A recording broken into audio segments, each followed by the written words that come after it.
Thanks so much for watching CBS 8 Plus and welcome to this Throwback Special. I'm Marcella Lee. With more than 70 years of broadcasting, we have been able to share so many memorable moments that matter to our San Diego community and beyond. In this Throwback Special, we dive into our CBS 8 archives for a look at San Diego's historic landmarks.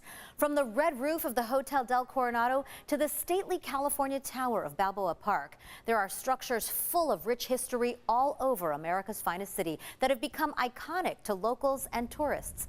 We begin with the infamous Whaley House in Old Town. One of News 8's most celebrated personalities, Bob Dale, dove into the home's history as the first two-story brick building on the West Coast, as well as the spooky occurrences that have been observed there over the years. You know, you'd think by this time that every San Diegan has heard everything there is to know about the famous Whaley House, the first two-story brick building on the West Coast. Now, Mr. Whaley, as you see in this photograph, is a flamboyant gentleman. In '49, he came to California. But what about this courtroom we're sitting in? Well, if you know June Redding, you get permission to sit here in the judge's bench, and I'm going to leave. I don't even want to touch that beautiful old flag, which goes back to the days of President Lincoln. But this building started out as a granary, June Redding. That's correct. It did. 1855. That's right. And Mr. Thomas Whaley came down from San Francisco. He was destroyed by the fires. 1 year, he made $20,000. And how much was our population? How big? About 250 people. Holy Mitty, so he was a big man. A year later, he built the two-story residence, which we're going to see a little bit later on. And you want to know about the ghost stories. Well, there's so much here. The Whaleys were friends. Whaley's mother, back east, a friend of the Lincolns. And the famous artist who hung the portraits of Washington and Lincoln had in his possession something I've never knew existed, and it's in this room. Yes, it's one of the 6 life masks actually made on Lincoln's face. Let's go over this way. We'll go past the real library of Ulysses S. Grant. This was an inauguration gift. So much you should come down more often. But the last thing this room was used for was the county seat. Before, that was when Mr. Horton got everything moved over That's right. to That was in Newtown. 1869. But this is still a legal county seat, this courtroom. But there it is. That is really Abraham Lincoln's real face? Yes, it is. How did they do that, June? Well, Lincoln sat. He went to the artist studio several times and sat for it. And they greased his face and inserted straws in his nostrils. And then with a thin layer of plaster on his face, he sat for 25 minutes until the mixture hardened. That is so spooky to me, and people used to do this, and June tells me that they've just uncovered a life mask of President Washington, but that's just part of the unnerving feel that you get in the Whaley House. This was the granary. It wound up being the county seat. Next door lived the Whaleys and their family, and this lady has lived with them. And I mean with them all these years, and I'm not going to go anyplace unless you go with me. Here's the story coming up next.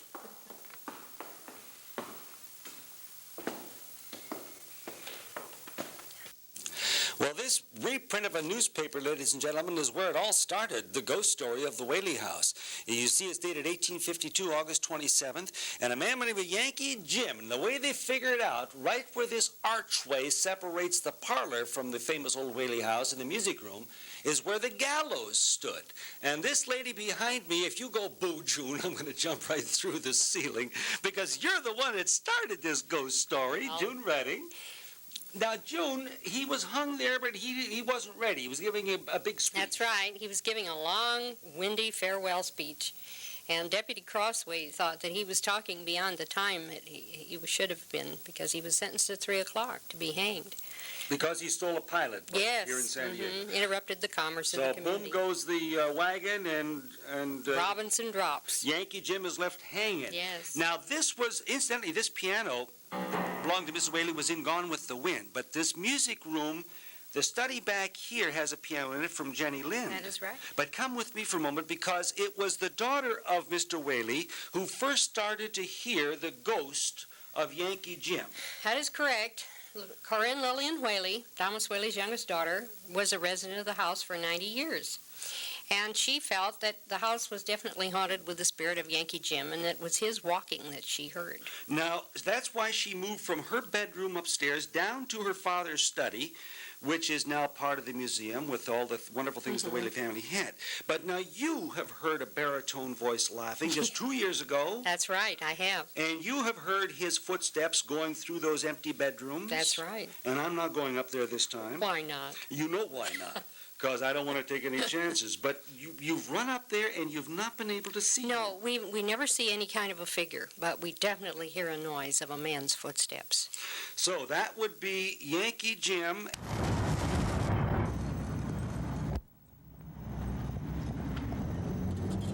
The house has been around since 1856, built by a merchant named Thomas Whaley. Some people say Thomas Whaley still lives here, in spirit. We visited at night, naturally. That's when you'd expect spirits to come out. The Whaley House is a museum now, and June Redding has been the director for almost 25 years. A very pleasant, very rational woman who is convinced the Whaley House is haunted. There is no doubt in your mind, is there, that there are spirits in this house? Oh, definitely. I think they'll always be here. I don't believe that they're going to leave. I think they're tied to this house. She says the spirits are friendly, they never bother people, but she says they are present. The consensus is that there are 4 main spirits: Thomas Whaley, his wife Anna, a little girl who used to play with the Whaley children, and a sailor named Yankee Jim Robinson. Yankee Jim was hanged for stealing a boat in 1852, 4 years before the Whaley House even existed, but the gallows stood right here, where the downstairs archway of the house was later built. Theory is that he's still His spirit around this house somewhere. supposedly permeates this house. It's manifested sometimes by footsteps, by walking. What did you think when you first heard those footsteps? Well, I really wanted to ignore them, to be very frank about it. But the sounds were hard to ignore. They were persistent. And sometimes we would hear a sound of someone descending the stairs. Never came to the bottom of the stairs, but it would fade out. There have been other phenomena hard to explain. Mrs. Redding and others have heard music. The Whaleys loved music. There have been smells. We get a wonderful perfume, which I think is French and belonged to Mrs. Whaley. We get a fragrance of violets, like dusting powder from the girls' room upstairs here. And several times the smell of cigars. And no smoking is allowed in the Whaley House. No, and the smell will travel. You will swear someone's walking and smoking toward the front door. Several times, especially around the holidays, there's been the smell of cooking. No one cooks in the Whaley House anymore. We didn't encounter any strange smells while we were there. We didn't see any apparitions, but sounds, well, at one point, our audio man, Rick Corcoran, heard a scratching noise in his earphones. I was going to check the mic and see if it was something wrong with the mic box, but Why don't you do it that? hasn't been there all night. It just started? Yeah. He checked the mics. They seemed okay. Didn't appear to be anything wrong with the mic. But it sounded scratchy. I heard some scratches there. Hadn't been there all evening. And then there is the matter of the 9th step. You see, there's a courtroom in the Whaley House. It was the county seat from 1869 to 1871. County records were kept here. But the city fathers decided to move the records. Whaley resisted that idea. So in 1871, some men broke into the house and took the records. Anna Whaley heard the commotion, went to investigate, and was standing on the 9th step of the staircase when she was confronted by the men. They had a gun. They threatened her and her children. And to this day, on that 9th step, the air suddenly becomes much colder, really. It might just be a draft, but it is definitely colder. I feel a cool You feel coolness there, don't you? updraft. That's right. If warm air rises, what are we getting a cool updraft for? There is a spot downstairs where June Redding is convinced something happened in the past. She says very often she can feel an invisible shield. Right there, and sometimes it hits you. It'll hit you in a strange way. You'll get a real strong chill from it. I couldn't feel a shield, but it did feel colder suddenly. Legends have grown up around the Whaley House. There are stories of screams, of bolted windows suddenly flying open. June Redding has witnessed none of that, but once she says she and another woman heard a man's laughter right behind them. It was loud, and there was no one there, except she thinks the ghost of Thomas Whaley. Proof of all this, well, it's hard to come by. There are photographs that appear to show some kind of apparition. Then again, they might be shadows or reflections. The only real proof is to see or hear or smell something. June Redding has heard and smelled, others claim to have seen, and they are convinced that even when the doors are locked, the lights are off, and all the people have left, this beautiful old house is still occupied. And today you can still take tours of the Whaley House. Our next historic landmark has some ghost stories of its own, but it's known for much more. The Hotel del Coronado was designated as a National Historic Landmark in the late 70s. For more than a century, the iconic hotel has attracted royalty, celebrities, even presidents. It's also been the backdrop for several Hollywood productions. Now, the Del Coronado is being designated as a National Historic Landmark. Congressman Lionel Van Deerlen says that Interior Secretary Cecil Andrus formally approved adding the hotel to the list of the nation's most historic places. And so on this Memorial Day, I took a stroll through the hotel, and you can go along through the eyes of cameraman Ben Cutchell.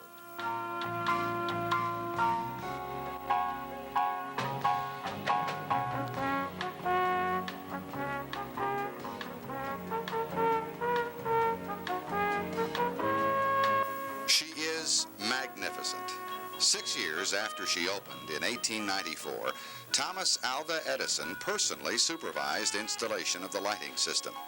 It then remained for some years the largest single electrified building outside of New York City. The guests of the hotel to this day include royalty and celebrities from every walk of life. Presidents who have stayed at the Del Coronado include Benjamin Harrison, William McKinley, William Howard Taft, Woodrow Wilson, Franklin D. Roosevelt, Lyndon B. Johnson, and Richard Nixon. John Philip Sousa directed concerts at the pavilion of the Del Coronado, and even now plans are underway to build a $15 million expansion that will add 300 rooms to the present 600 in the hotel and the annex known as the Ocean Towers. The Hotel del Coronado, grand, glorious, plush, and comfortable. A throwback to the grandeur of another time, but still very much a part of the lifestyle here in San Diego. And she's only 90 years old.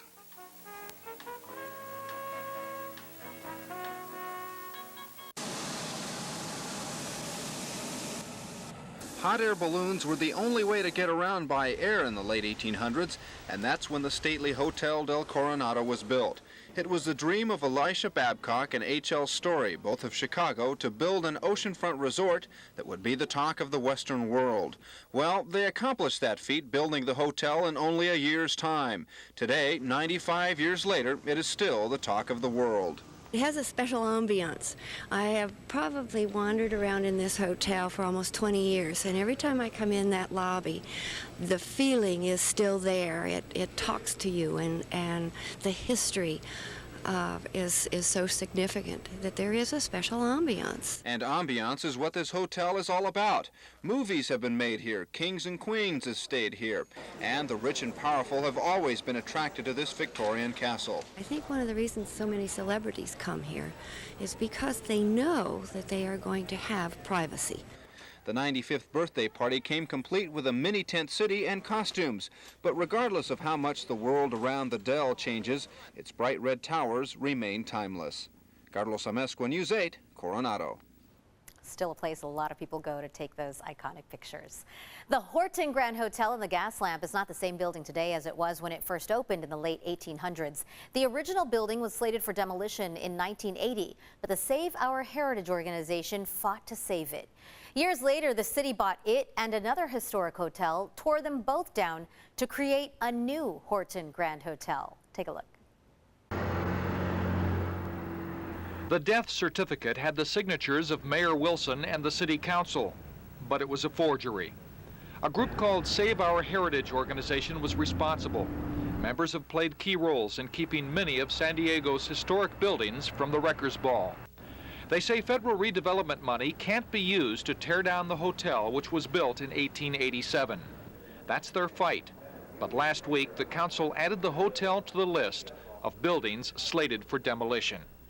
Special style of architecture that I've never seen anywhere else in America. Our own kind of naive Wild West funk. And we need it here. We need it with our new city, not instead of, or not a new city instead of this. We need them all, and we could have them all. There probably is little hope in saving the Horton Grand Hotel. In addition to the sign outside, there are other indications inside that this building has been pronounced dead. Shortly after the city placed the hotel on the demolition list, someone came in and hacked off the bottom of the staircase. John Kalia, News 8, downtown. In its day, the Hotel Horton Grand surely was deserving of its name. It was truly a grand hotel. Even today, nearly 100 years after the old hotel first opened, there's still a feeling inside of what it might have been like back in the 1800s, a feeling that it was a very beautiful place. In most places inside the hotel, though, the beauty is only a memory. Many of the old men who drink in a rundown bar on the building's first floor remember that better time, and most are bitter that the hotel is yet another victim of downtown redevelopment. But there is a chance that not all of the building will be destroyed. A San Francisco company is studying the feasibility of actually moving the hotel to another downtown location. They want to create, I believe, what is known as a bed and breakfast inn, a small hotel, maybe a total of 50 rooms, 45, 50 rooms, with a restaurant probably on the ground floor. Unfortunately, though, even if the hotel can be relocated, its tenants will have to leave. That includes 83-year-old Bob Johnston, who's owned the Sports Palace Bar since 1921, and now has been ordered out. They said they're going to move it someplace else, but to move it someplace else doesn't help me at all, because I can't move with him. It might be 3 years before I'll be able to move in the property anyhow. Johnson says he's fighting to save a little bit of history, but for him, the fight is over. And whether the building can be saved depends on how well it was built in the first place and how well it can endure a move. Lauren Then Carroll, News 8, downtown. And you can still go visit that historic retreat. The Spreckels Theater downtown is more than 100 years old. It is also a National Historic Site. When it opened back in 1912, it was the largest theater of its kind west of New York City. We were there in 1992 when the then 80-year-old theater was honored with a proclamation from the city of San Diego. In a time when so much of downtown San Diego is new, this was a day to celebrate the old. The Spreckels Theater opened in August of 1912 and has been in continuous operation ever since. There's an old saying that begins, if only these walls could talk. These old walls have seen and heard an awful lot in 80 years. These walls have heard the voice of Enrico Caruso.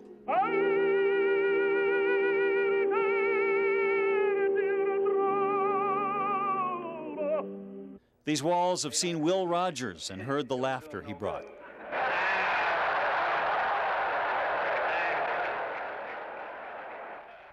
Jacqueline Littlefield just about grew up here. Her father operated the theater as a movie house starting in 1931. She took over after his death and bought the theater in 1962. It's part of me. It's like having a baby. It hurts, and then you have the pleasure, and then you have all the problems of bringing up the baby. There have been battles and struggles and renovation. Today, the Spreckels Theater was honored with proclamations from the city, county, state, and kind words from performers who have called San Diego home. This is a gorgeous house. I love this house. I don't think she has to touch it. This is a great theater. I mean, this is a wonderful theater. This is the kind of place, when you look at it, you can remember back at the turn of the century, just after when this was built, 1912, people would dress up and come for an evening. It was like an event. You go to the theater. They don't make them like this anymore. When it opened, it was the largest theater of its kind west of New York City. It is not large by today's standards, but it has elegance and tradition and maybe something else. There's legend that there's a ghost in this theater. My kids are convinced it's a good ghost. The Spreckels has turned from a movie theater into a stage for plays, concerts, and dance. It has many years ahead of it. These walls have plenty more to hear. And it seems strange that Robert Hayes, a San Diego native, and Frankie Lane, a San Diego fixture, have never performed here. It would really be fun. Well, I just talked to her. I says, book me. I'd like to be on the stage that Caruso once walked across, you know. There will be more stars walking on a stage that has seen a lot of them in the past 80 years. And how cool that today you can still go enjoy performances at the Spreckels Theater. The old Point Loma Lighthouse has shined its light on San Diego since 1855. The view is spectacular, and inside you can go back in time to see how the lighthouse keeper and his family lived. Hal Clement visited the iconic landmark nearly 3 decades ago in 1994. It's one of those images that just says San Diego. We see it on letterhead, stationery. We see it on the logos for businesses and organizations. The old Point Loma Lighthouse has occupied its scenic perch since 1855. Over the years, it has guided ships, welcomed tourists, and devoured films. Over 1 million people came here last year. Locals tell their out-of-town friends about it. He said it would get the view, and he wasn't kidding. We have the view here. There is the view. Even on a hazy day, it's a view you don't get in Dayton, Ohio. It's not a working lighthouse anymore, but there are reminders of when it was home to a lighthouse keeper. The keeper made $1,000 a year. He kept the light burning, trimmed the wick, made sure ships could see it. Sort of a routine, maybe somewhat mundane existence, A little bit, yeah. but very secure if you're not into change. It'd be pretty lonely to live here. Yes. But it's a very nice lighthouse and well kept. There is still a light in the old Point Loma Lighthouse. Of course, the difference is these days it's an electric light bulb, but it still comes on every night, not as a navigational guide for ships. It just comes on because it looks nice. It sits in serene elegance on the tip of Point Loma, part of its appeal and part of its weakness. It was just too high for ships to see in the fog, so in 1891 another lighthouse went in down below. It's still guiding ships. This one is for exploring and admiring. Small rooms. Still kind of nice. Would you like to live there? I wouldn't mind that much. And they flock here from all over the county, the country, the world. Yeah, it's great. I haven't been to a lighthouse before. It looks down on sailboats and Navy ships, down on the Cabrillo National Monument, which brings up that question that just seems to keep coming up. Cabrillo, Cabrillo. You say Cabrillo, we say Cabrillo. No matter how you pronounce it, it's a major part of San Diego's past and present. Definitely Cabrillo. San Diego has such rich history. Balboa Park is known and loved by both locals and tourists. It's full of scenic views, with buildings dating back to the Panama, California Exposition held in 1915. Here's Hal Clement again in 1992, when Balboa Park officially became a U.S. historical landmark. It is one constant in the ever-changing face of San Diego, Balboa Park. On Sunday, Balboa Park will officially be declared a National Historical Landmark, and this plaque will be unveiled to commemorate that. That's not some empty honor, by the way. What it means is that none of the historical buildings in the park can be torn down unless they are rebuilt as they were. And there are people dedicating time and money to restoring the old buildings in the park, buildings constructed for the Panama, California Exposition of 1915, the event that really put Balboa Park on the map. The park itself has been a park for 124 years, but this event 75 years ago brought people here, brought Teddy Roosevelt here, created a lot of the Balboa Park we know today. The lily pond they fished in then isn't much of a fishing hole these days, but it's still here. And so are many of the things that give Balboa Park its unique flavor. A group called the Committee of 100 has been working for 25 years to preserve, restore, and replace the buildings and arcades of 1915. Patricia DeMars is the committee president. And so that's what we're all about, is to see that what we had from 1915 remains, and that if we lose anything from 1915 as a house of charm, that it will be torn down and be rebuilt in its original footprint. The committee raised $535,000 in these tough economic times to restore this arcade. There are other structures in Balboa Park that have felt the ravages of time. The Committee of 100, which now has over 2,000 members, is determined to save these buildings, make them new again. So when you approach people and say, I'm working to preserve Balboa Park, what's their reaction? They say, wonderful. Balboa Park has certainly not escaped the grim realities of the 1990s. The homeless are here. This coat was given to me by the San Diego police. Crime is here. But so are a lot of San Diegans and people from other places, enjoying a spot that, to many, is the heart of San Diego. So it's a cultural, visual, And you can tell I'm very biased. Wonderful park. With the National Historical designation, there is added insurance that our children and grandchildren will be able to see the Balboa Park we know, the Balboa Park that so many visitors saw back in 1915. Although back then, they certainly didn't need to caution people about roller skates and skateboards. Still an issue today. Thank you so much for watching this Throwback Special. We hope you enjoyed that trip back in time for a unique look at San Diego's historic landmarks that you can still enjoy today. To see more throwbacks like this on CBS 8 Plus, click on the News tab at the top of the screen. I'm Marcella Lee. We'll see you next time.